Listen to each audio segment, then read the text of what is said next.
लूका 22:39 से लेकर 46 तक हम उस पद को आपके लिए पढ़ेंगे। और बाइबल कहती है कि तब वह बाहर निकलकर अपनी रीति के अनुसार जैतून के पहाड़ पर गया। चेले उसके पीछे हो लिए और उस जगह पहुंचकर उसने उनसे कहा, अपने चेलों से कहा, प्रार्थना करो कि तुम परीक्षा में न पड़ो।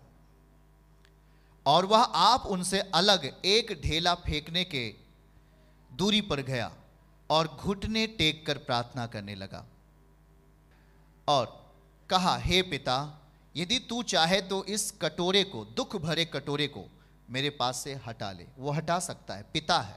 तो भी मेरी नहीं परंतु तेरी इच्छा पूरी हो। आमीन। ओके, हमेशा पिता की इच्छा पूरी होनी चाहिए। और 43 में लिखा, तब स्वर्ग से एक दूत उसको दिखाई दिया। स्वर्ग से एक दूत यीशु मसीह के सामने आया और प्रभु को सामर्थ्य देता है, उन परिस्थितियों से लड़ने के लिए देता है। उसके बाद दिखाइए, तब लिखा क्या, वह अत्यंत संकट में व्याकुल होकर के शरीर में है। यीशु मसीह शरीर में है तो शरीर तो व्याकुल होगा, क्योंकि शरीर पर अब क्या होने वाला है, उस शरीर पर चोट आने वाली है, उस शरीर पर लोग घात करेंगे। वो शरीर क्या है? अत्यंत संकट में व्याकुल होकर हृदय वेदना से प्रार्थना करने लगा और उसका पसीना मानो खून बन करके, खून की बड़ी बड़ी बूंदें बन करके भूमि पर टपक रहा था। बड़ा ही उस टाइम का माहौल बड़ा ही खतरनाक था, मैं समझता हूं, बहुत ही, क्योंकि सर्वशक्तिमान का पुत्र व्याकुल होकर के, अत्यंत संकट और व्याकुलता थी, पर वो अपने आप को किधर लेके जा रहा है? प्रार्थना करने के लिए। कहां लेके जा रहा है? आपके मन में भी कभी कभी ऐसी चीजें होती हैं, परिवार में कभी कभी ऐसी चीजें होती हैं, हम बात करेंगे, आगे पढ़िएगा। और तब वह प्रार्थना से उठा और अपने चेलों के पास आकर उन्हें उदासी के मारे सोता पाया और उनसे कहा, क्यों सोते हो?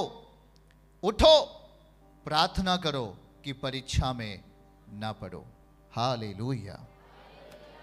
ध्यान देना, उठो, प्रार्थना करो ताकि तुम परीक्षा में ना पड़ो। हालेलुया। ये जस्ट कब की बात है? जब प्रभु को पकड़ने के लिए पूरी रोम सैनिक और उसके साथ यहूदा इस्करियोत साथ साथ उस गतसमनी के बाग में रात्र के समय, भोर के समय पकड़ने के लिए आते, हाथों में तलवार और लाठियां लिए हुए प्रभु को पकड़ने के लिए उस गतसमनी के बाग में आते।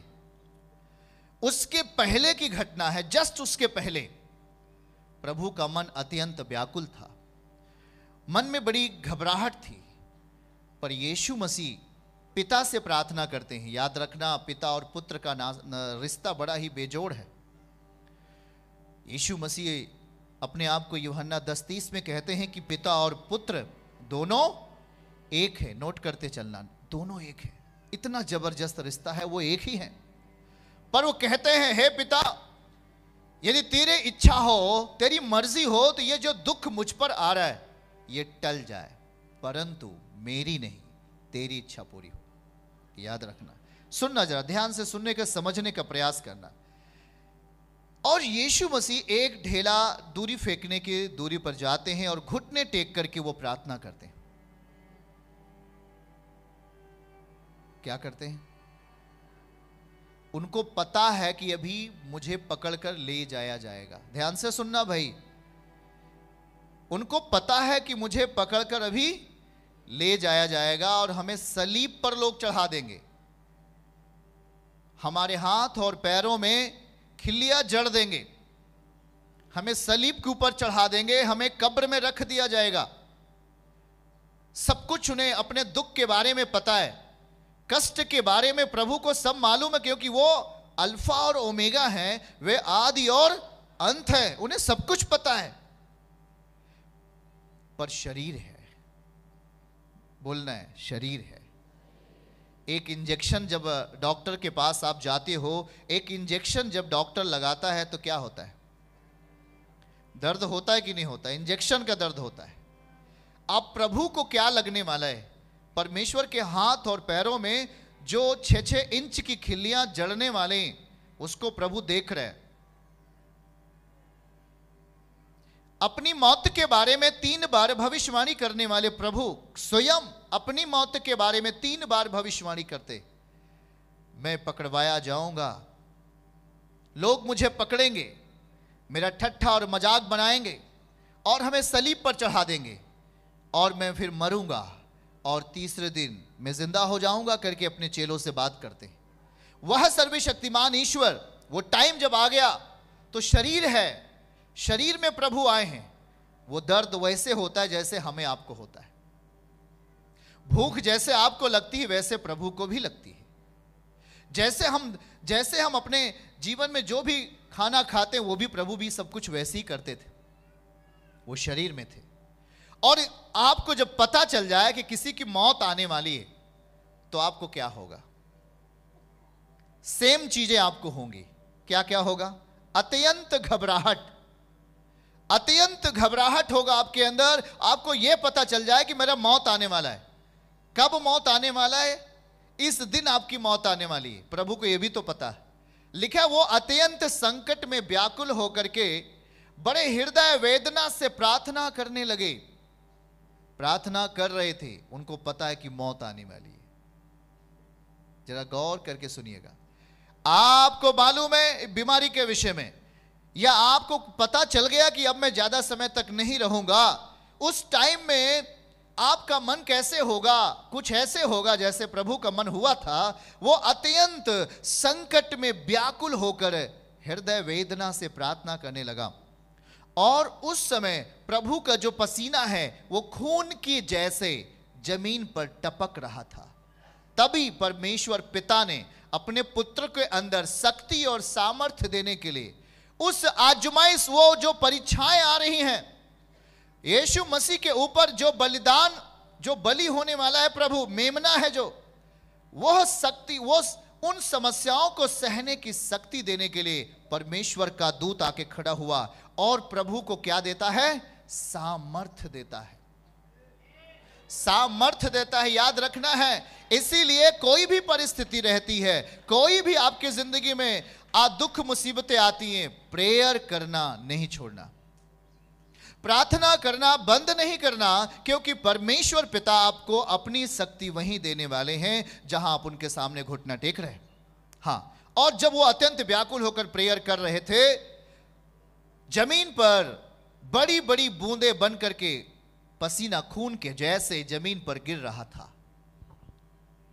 और एक सामर्थी स्वर्गदूत सामने खड़ा होकर के प्रभु को शक्ति देता है, बल देता है, हियाब देता है। ऐसा नहीं कि प्रभु कमजोर हैं, पर याद रखो कि वो हमारे लिए एक दृष्टांत है, हमारे लिए एक आज का एक सीख है, एक शिक्षा है कि एक व्यक्ति बनकर के मनुष्य का पुत्र कहे जाने वाले प्रभु के ऊपर जब मौत आ रही होती है तो उस मौत के टाइम में भी वो घुटना टेक करके गतसमनी के बाग में वो घुटना टेक करके प्रार्थना कर रहे हैं। बड़े दुख के साथ वो प्रार्थना कर रहे हैं और प्रभु उनको बल दे रहे हैं। देख रहे हैं कि नहीं देख रहे हैं? आप लोग सामने देखना है आपको। प्रभु को बल दे रहा है, एक दूत बल दे रहे हैं। ये एक आज का दृष्टांत है कि प्रभु को मालूम है कि दुनिया के ऊपर दुख आएगा, पीड़ाएं आएगा। क्या वो मेरे जैसे प्रार्थना कर सकता है? प्रभु को पता है कि मेरी मौत आ गई है, मुझे मरना पड़ेगा, मानव जाति के लिए सलीब पे जाना पड़ेगा, आपके पापों और श्रापों को लेने के लिए, उस पाप को हराने के लिए, उस मौत को हराने के लिए हमें सलीब के ऊपर जाना ही जाना है। और उस पाप के खातिर हमें दुख उठाना अनिवार्य है। बगैर दुख उठाए आप चंगे नहीं होते। बगैर प्रभु के दुख उठाए हम चंगे नहीं हुए। उसने दुख उठाया, कीमत अदा कर दिया। पाप आपने किया, कीमत यीशु मसीह ने दे दिया, तभी हम गवाही दे पाते। मेरा ये प्रॉब्लम चला गया, मेरा ये प्रॉब्लम चला गया, मेरे ये समस्या चला गया, बाकी अनंत जीवन आपका इंतजार कर रहा है। बाकी तो अनंत जीवन आपका इंतजार ही कर रहा है। पर याद रखना, इस बात की सीख क्या है? यीशु को पता है कि मौत आने वाली है। हमें एक मेमने की तरह बलिदान करना पड़ेगा। हाँ, लोग हमें सलीब पर चढ़ा देंगे, लोग हम पर थूकेंगे, हमारी निंदा करेंगे, हमें कोड़े मारेंगे, हमारे हाथ और पैरों में खिल्लियां जड़ देंगे, लेकिन उसके पहले प्रभु गतसमनी के बाग में क्या कर रहा है?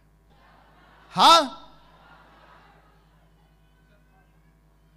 क्या कर रहा है वो गतसमनी के बाग में? हां,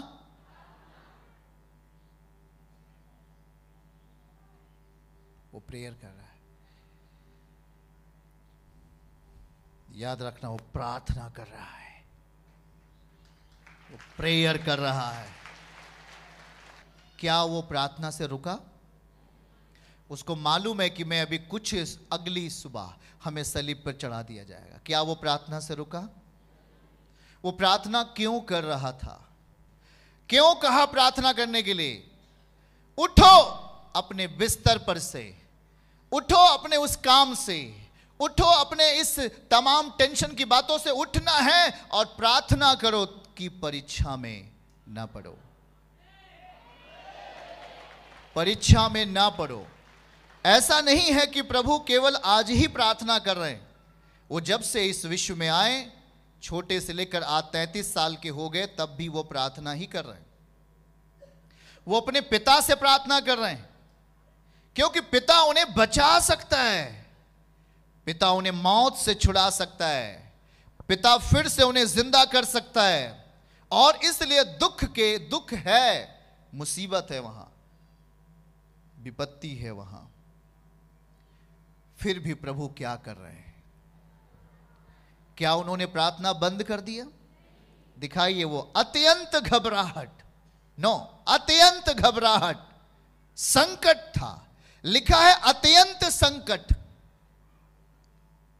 वो किसी के पास सोर्स लगाने के लिए नहीं पहुंचे कि मुझे बचा लीजिए, लोग मुझे आ रहे हैं पकड़ने के लिए। प्रभु को मालूम है ये सब चीज। वो बलिदान होने के लिए ही आए थे। अगर वो बलिदान नहीं होते, आप चंगे नहीं होते। इसलिए कहता हूं कि मैं चंगाई नहीं देता, मैं चमत्कार नहीं करता, यीशु मसीह चमत्कार करता है। वही है जो जीवन देने वाला प्रभु है। लेकिन वो किस हालात में चमत्कार करेगा, गवाहियां हमने सुना। पाप से दूर होना चाहिए। जब तक व्यभिचार और पाप से दूर नहीं होंगे, तब तक परमेश्वर अपना अनुग्रह बहुतायत का आपके लिए नहीं देंगे। याद रखना इस बात के लिए। अत्यंत संकट और वेदना से भर करके प्रभु प्रार्थना कर रहे थे, हे पिता, यदि हो सके तो ये दुख का कटोरा मेरे सामने से टल जाए, परंतु मेरे पिता, मैं अपनी इच्छा नहीं चाहता, मैं तेरी इच्छा चाहता हूं। यदि तेरी इच्छा है तो वो सारी चीजें होनी चाहिए जो तू चाहता है। क्योंकि यदि पिता हमारे लिए जो चाहता है, पिता अपने पुत्र के लिए कभी भी रॉन्ग नहीं चाहता। पिता कभी भी अपने बेटे के लिए गलत योजना नहीं बनाएगा। पिता अपने बच्चों के लिए, अपने बेटे बेटियों के लिए कभी भी गलत माहौल नहीं पैदा करेगा या उसको मौत के मुंह में कभी ढकेलेगा। क्या याद रखना। इसीलिए क्या किया यीशु ने? पुत्र के रूप में आया था, परमेश्वर का पुत्र के रूप में मनुष्य का पुत्र कहलाया और कहा, पिता मेरी इच्छा नहीं, आपकी इच्छा पूरी होनी चाहिए। यदि आपकी इच्छा मेरे लिए है तो सब कुछ आनंद में बदल जाएगा, यीशु के नाम में। आमीन। कुछ समय के लिए संकट और व्याकुलताओं ने घेर लिया, मौत घेर लिया था, मृत्यु चारों ओर मंडरा रही थी प्रभु के चारों ओर गतसमनी के बाग में। पर वो व्याकुलता की दशा में भी प्रभु घुटना टेका पिता के लिए। नोटिस करके रखना है, कितना भी प्रॉब्लम बड़ा आपके सम्मुख है, कितना भी बड़ी समस्याएं आपके सामने दिखाई देने लगी हैं, पर हमें प्रभु के सामने घुटना टेकना नहीं छोड़ना चाहिए, क्योंकि प्रार्थना से ही समाधान आने वाला है आपकी लाइफ में, यीशु के नाम में।